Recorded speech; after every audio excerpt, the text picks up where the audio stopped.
What if unity isn't always a good thing? What if people coming together can actually lead them further away from truth? The Bible describes a moment exactly like that.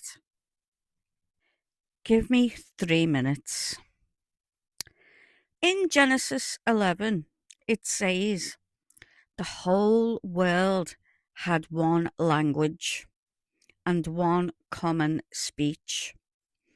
Everyone understood each other.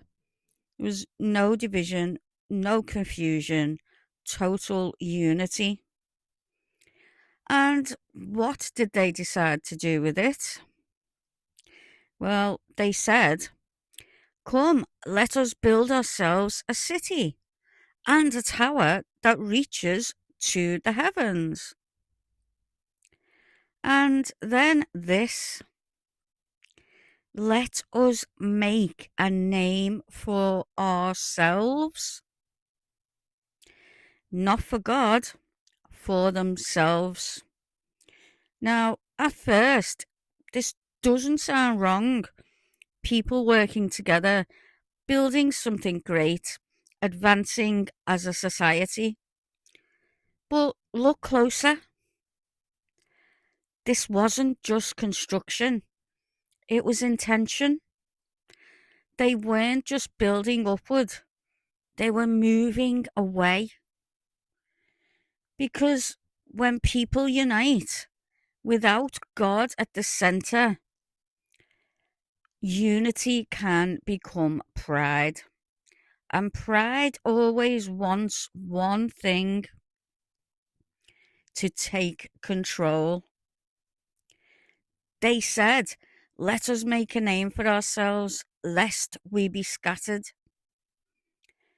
They didn't want to depend on God. They wanted security on their own terms. And then God steps in. He says, if as one people they begin to do this, then nothing they plan will be impossible for them. Think about that. This wasn't weakness, this was power, but power in the wrong direction. Now, look at today. We're more connected than ever. One global conversation, one digital world, one system linking everything together. We can build faster, reach further, connect instantly.